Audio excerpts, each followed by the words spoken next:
안녕하세요. 아로랑 테크튜브 아로랑입니다. 오늘은 프로세서 스냅드래곤 8 젠 3를 탑재하고 가장 먼저 출시한 샤오미 14 시리즈 중에 샤오미 14 일반 모델 언박싱과 첫인상 후기 준비했습니다. 샤오미 14 시리즈는 14 일반과 프로 두 가지 모델로 우선 출시가 됐고요. 14 울트라는 내년 2, 4분기 정도 출시가 예상이 됩니다. 패키징은 전 세대와 비슷하네요. 가장 먼저 휴대폰 본체 보이고요. 그 아래쪽으로 90W 충전기와 케이블이 있습니다. 샤오미 14 일반 모델 배터리는 4610mAh, 90W 유선, 50W 무선, 그리고 10W 역충전을 지원합니다. 기본 제공되는 충전기는 단자가 아쉽게도 타입 A고요. 그렇다는 것은 케이블도 A2C 케이블이라는 얘기겠죠. 위에 있던 패키징을 열어보면 설명서와 기본 제공되는 케이스가 있습니다. 예전 모델들은 투명 젤리 케이스였는데 요즘은 검정색 젤리 케이스로 전부 바뀐 것 같네요. 안쪽을 보시면 디자인은 이렇게 되어 있고요. 제가 구입한 모델은 샤오미 14 일반 화이트 12기가 256 스토리지 모델입니다. 가격은 4,299위안 약 80만원이고요. 보시는 것처럼 후면이 유광 마감인데요. 무광이었으면 참 좋았을 텐데 참고로 블랙 컬러는 후면이 무광이에요. 14 일반 모델은 6.36인치입니다. 몇 안 되는 작은 사이즈 안드로이드 플래그십 모델이죠. 아이폰 15 프로 맥스 6.7인치와 비교하면 이 정도 차이가 나고요. 샤오미 14 카메라 섬이 전세대 13보다 많이 커진 건데 아이폰과 비교해보니까 정말 커 보이긴 합니다. 측면은 스테인리스 스틸 마감입니다. 스펙상 두께는 8.2mm, 카툭티는 좀 있는 편이고요. 하단은 전세대와 비교해서 크게 달라진 점은 없습니다. 카메라 섬 주위로 패턴이 들어가 있는 모습 보이시죠? 올해 중국 폰들의 어떤 트렌드인 건지 비보 신제품도 비슷한 디자인으로 나왔더라고요. 디자인적으로 그렇게 나쁜 것 같진 않습니다. 후면 카메라 섬 스펙 정리하면서도 말씀드렸지만 검정색 한 덩어리로 더군다나 휴대폰 상단에 위치하다 보니까 확실히 좀 둔해 보이는 그런 느낌은 들어요. 샤오미 14 일반 모델 디스플레이는 중국 CSOT 패널이고요. 해상도는 1.5K, LTPO를 지원하고 밝기는 1300니트 수준, 플랫 디스플레이입니다. 그래도 중국 브랜드들 중에서는 샤오미가 이 플래그십의 삼성 디스플레이를 꾸준히 사용해 왔었는데 올해는 중국산으로 완전히 대체를 했습니다. 디스플레이를 포함한 전체 빌드 퀄리티는 이제 따로 언급할 필요가 없는 그런 수준인 듯 하고요. 아이폰 15 프로 맥스와 샤오미 14 일반 측면 비교입니다. 티타늄과 스테인리스 스틸 차이가 확 나죠. 그런데 공교롭게도 휴대폰 사이즈가 아이폰 15 프로 맥스에 쏙 들어가는 크기입니다. 샤오미 14 일반 모델의 무게는 스펙상 193g인데 기본 보호 필름이 부착된 상태이기 때문에 실측은 198g이 나오네요. 그리고 이번에 처음인 듯한데요. 플래그십 모델용으로 출시된 투명 PC 케이스입니다. 가격은 49위안 약 9,000원이고 마감은 상당히 좋은 편입니다. 아이폰용 투명 케이스와 상당히 비슷한 느낌이고요. 그런데 조금 더 얇아요. 특징이라면 하단이 뚫려있고 버튼 눌림이 상당히 좋습니다. 아쉬운 점이라면 무게가 PC 재질의 케이스치고는 6-7g 무거운 20g이라는 점, 그리고 샤오미 14부터 샤오미의 새로운 통합 OS죠. 샤오미 하이퍼 OS가 탑재가 됐는데요. 드라마틱한 차이는 없는 것 같습니다.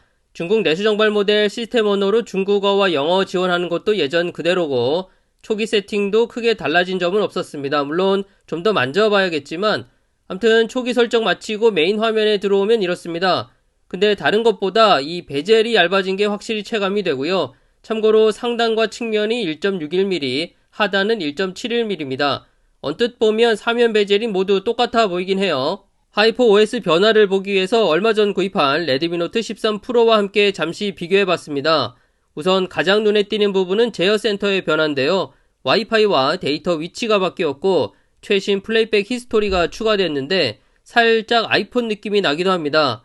설정 화면에도 변화가 생겼는데 체감상 메뉴 구성이 이전보다 정리된 느낌은 들지만 아주 많이 바뀐 건 또 아닌 듯 합니다.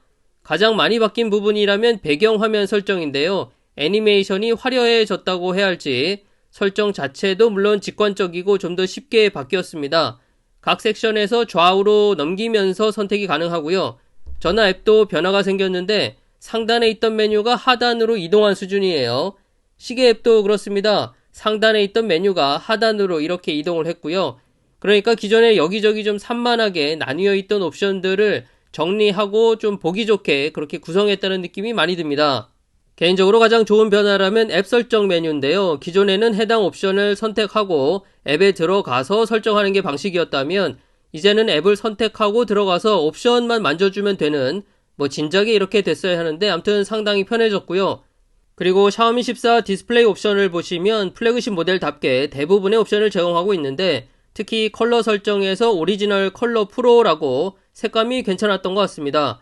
그리고 비교해보는 김에 앱 구동 속도 한번 체크해봤는데요.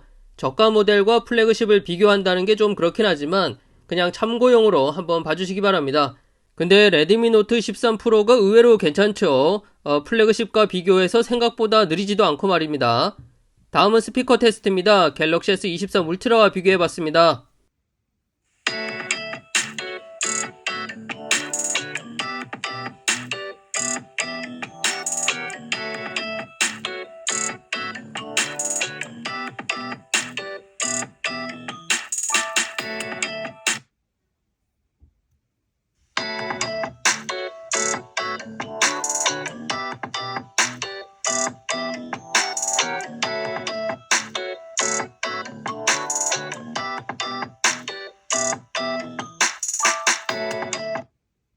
그리고 스냅 8 젠 3 성능이 어떤지 스냅 8 젠 2 갤럭시 S23 울트라와 비교해봤는데 긱벤치 6 스코어 싱글은 8% 정도, 멀티는 28% 넘게 차이가 났습니다. 참고로 멀티 같은 경우 샤오미 14가 7000점이 넘게 측정된 경우도 있었고요. 와일드라이프 익스트림 스코어도 3684, 4963 차이가 꽤 많이 나고요. 와일드라이프 스트레스 테스트 측정값도 1년 만에 나온 프로세서가 이렇게나 차이가 나나 싶을 정도고요.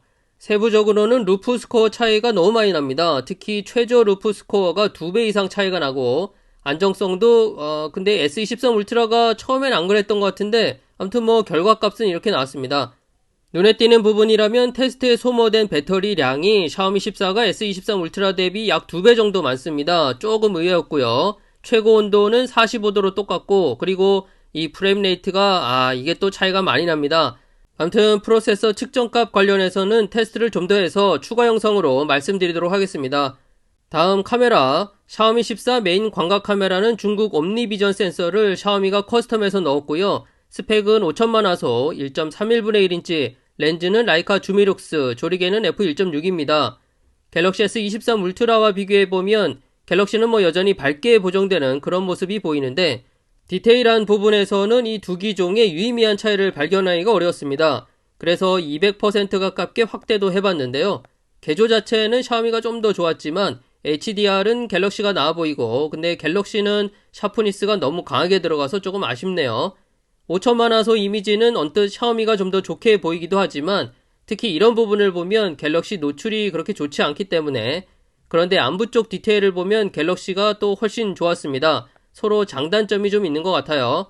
초광각 카메라 결과물도 전체 밝기를 제외하면 큰 차이가 없었고요. 2배줌은 심지어 이렇게만 보면 같은 사진 아닌가 싶기도 합니다. 근데 100% 확대해보니까 이 갤럭시 안부 보정이 좀 과하게 들어가서 노이즈가 엄청 올라온 게 보이더라고요. 다음은 동영상인데요. 어느 쪽이 어떤 휴대폰일까요? 구분하기 쉽지 않습니다. 제가 직접 촬영하면서 느낀 점은 샤오미 손떨방이 아주 많이 좋아졌다는 점, 그리고 라이카와 협업을 하면서 동영상 색감도 전에 비해서 많이 안정된 느낌이 들었습니다. 아무튼 플래그십 일반 모델이 이 정도 수준이라면 울트라는 얼마나 좋을지. 자, 정답은 왼쪽이 샤오미 14였고요. 마지막으로 샤오미 14 일반 모델 내수 정발 모델이긴 하지만 넷플릭스 와이드바인 L1입니다. 해상도도 풀 HD 지원이고요. 자, 스냅드래곤 8 젠 3를 탑재하고 최초로 출시된 샤오미 14 시리즈, 그 중에 6.36인치 작은 사이즈의 샤오미 14 일반 모델 언박싱과 첫인상이었습니다. 프로세서, 디스플레이, 카메라까지 밸런스가 꽤 잘 맞는 휴대폰이다 라는 느낌이 많이 들었고요. 특히 한 손에 쏙 들어오는 사이즈, 그리고 빠른 충전 속도, 실사용 시에 아주 좋았습니다. 하지만 너무 투박한 후면 카메라 디자인, 그리고 무게 193g은 아쉬운 부분이었습니다. 기타 좀 더 구체적인 성능 테스트, 또 배터리 사용시간 등등은 좀 더 사용해보고 영상으로 준비하도록 하겠습니다. 오늘 준비한 내용은 여기까지입니다. 그럼 저는 다음 영상으로 또 인사드릴게요. 감사합니다.